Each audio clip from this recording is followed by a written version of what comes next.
Shalom sahabat-sahabat terkasih dalam Tuhan. Saat ini saya akan membagikan renungan yang bertema janji Allah nyata. Mungkin kita semua pasti pernah mendengar yang namanya janji daripada orang yang diberikan kepada kita. Kalau kita adalah karyawan di perusahaan, pasti kita pernah mendengar janji bos kita kepada kita. Dan mungkin di rumah, ya, sebagai majikan kita pernah berjanji kepada pembantu kita. Begitupun sebagai orang tua, kita pasti berjanji kepada anak-anak kita. Dan sebaliknya, anak-anak juga pasti pernah berjanji pada orang tua. Janji-janji itu pasti sering kali kita dengar, sering kali kita terima. Tapi yang namanya janji manusia, pasti tidak semuanya terlaksana, karena manusia itu terbatas dan hati manusia itu gampang berubah. Melihat kenyataan ini, benarlah firman Tuhan yang berkata, janganlah kita menaruh harapan pada manusia, karena manusia hanya akan mengecewakan. Tapi taruhlah harapan kita, taruhlah percaya kita hanya kepada Tuhan, karena Tuhan itu tidak pernah lalai menepati janjinya dalam kehidupan kita.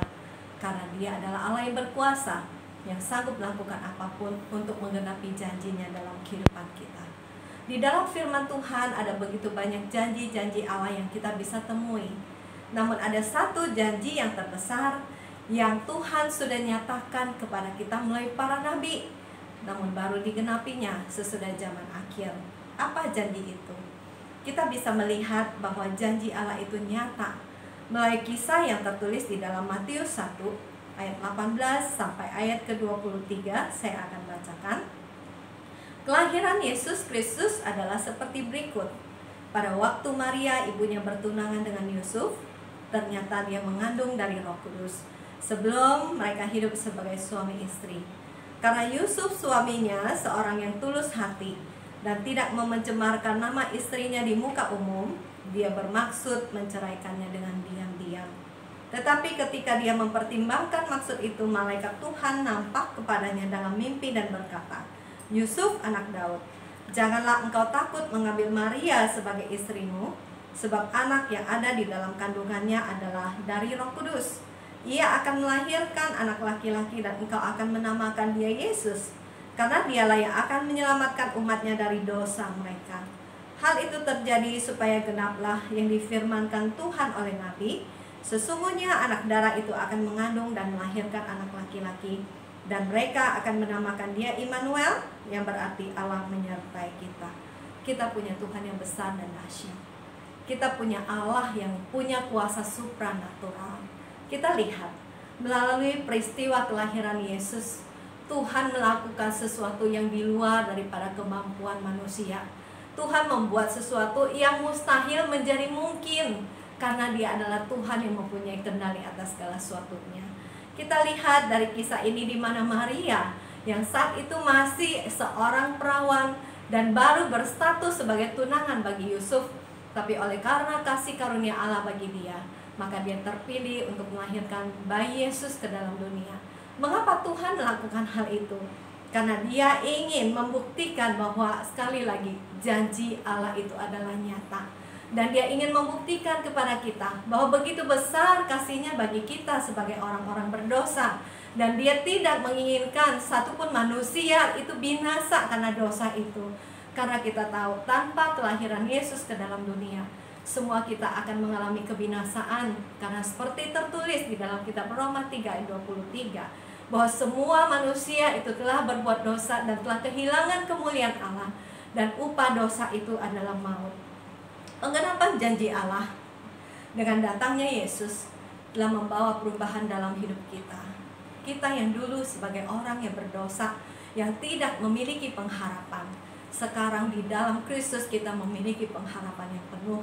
Dulu kita adalah orang yang tidak mendapatkan belas kasihan, tapi sekarang kita mendapatkan kasih sayang Tuhan yang luar biasa.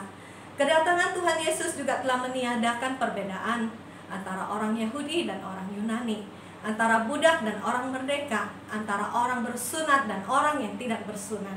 Dan kedatangannya juga memberikan damai sejahtera dan sukacita bagi orang yang berkenan kepadanya. Sukacita karena kelahiran Yesus juga dialami oleh para gembala. di mana ketika mereka sedang bekerja menjaga kawanan domba mereka di waktu malam, tiba-tiba tampaklah kepada mereka satu peristiwa yang luar biasa, satu suasana surgawi yang mereka bisa alami dan rasakan pada saat itu. Saya akan bacakan dari Lukas 2 ayat 8 sampai ayat ke-16. Gembala-gembala di daerah itu adalah gembala-gembala yang tinggal di padang menjaga kawanan ternak mereka pada waktu malam. Tiba-tiba berdirilah seorang malaikat Tuhan di dekat mereka, dan kemuliaan Tuhan bersinar meliputi mereka, dan mereka sangat ketakutan. Lalu kata malaikat itu kepada mereka, "Jangan takut, sebab sesungguhnya aku memberitakan kepadamu kesukaan besar untuk seluruh bangsa. Hari ini telah lahir bagimu juru selamat, yaitu Kristus Tuhan di kota Daud. Dan inilah tandanya bagimu, kamu akan menjumpai seorang bayi dibungkus dengan lampin dan terbaring di dalam palungan." Dan tiba-tiba tampaklah bersama-sama dengan malaikat itu sejumlah besar bala tentara surga yang memuji Allah, katanya, "Kemuliaan bagi Allah di tempat yang maha tinggi, dan damai sejahtera di bumi di antara manusia yang berkenan kepadanya." Setelah malaikat-malaikat itu meninggalkan mereka dan kembali ke surga, gembala-gembala itu berkata seorang kepada yang lain, "Mari kita pergi ke Betlehem untuk melihat apa yang terjadi di sana, seperti yang diberitahukan Tuhan kepada kita." Lalu mereka cepat-cepat berangkat dan menjumpai Maria dan Yusuf dan bayi itu yang sedang berbaring di dalam palungan. Kita lihat, ketika mereka mengalami satu hal yang luar biasa di dalam hidup mereka, saya percaya ketika mereka sendiri melihat, mendengar kemuliaan Allah yang diceritakan, yang ditampakkan kepada mereka, mereka mengalami perubahan di dalam kehidupan mereka. Kenapa? Mungkin secara manusia mereka berpikir mereka hanyalah orang-orang kelas bawah, karena pekerjaan mereka adalah gembala domba saja, pekerjaan yang tidak dicita-citakan oleh banyak orang. Dan mungkin keberadaan mereka itu pun tidak pernah dianggap berharga dan berarti oleh orang-orang sekeliling mereka. Bahkan secara ekonomi mereka bukanlah orang yang kaya, tapi mereka adalah orang yang miskin dan orang yang sederhana. Tapi kita melihat apa yang mengubah hidup mereka ketika mereka menyaksikan kemuliaan Allah itu terjadi dengan berita yang mereka dengar bahwa telah lahir bagimu juru selamat hari ini. Dan ketika mereka berjumpa dengan sang juru selamat itu sendiri, bayi Yesus, mereka akhirnya menyadari bahwa hidup mereka itu berharga di mata Tuhan. Dan Tuhan sangat mengasihi mereka. Karena itu Tuhan mau datang dan menyatakan diri kepada mereka.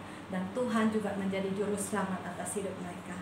Sahabat-sahabat dalam Tuhan, mari kita belajar menetapkan hati kita untuk menaruh harapan kita hanya kepada Tuhan. Sekalipun mungkin saat ini banyak sekali yang kita harapkan, yang kita doakan, tapi belum Tuhan jawab. Mungkin juga ada yang sudah sekian lama berdoa, tapi kita belum melihat mujizat Tuhan terjadi. Jangan pernah putus asa, jangan pernah kita menyerah. Tetap dan percaya dan tetap mengandalkan Tuhan. Karena kenapa? Tuhan kita adalah Tuhan yang dahsyat. Dia adalah Allah yang sanggup dan mampu melakukan setiap janji-janjinya dalam kehidupan kita. Dan terus berjalanlah dalam kebenaran, terus berjalan dengan hati yang bersyukur, terus berjalan dengan sukacita. Karena kita percaya waktu Tuhan adalah waktu yang terbaik, dan Dia akan membuat segala sesuatunya indah pada waktunya.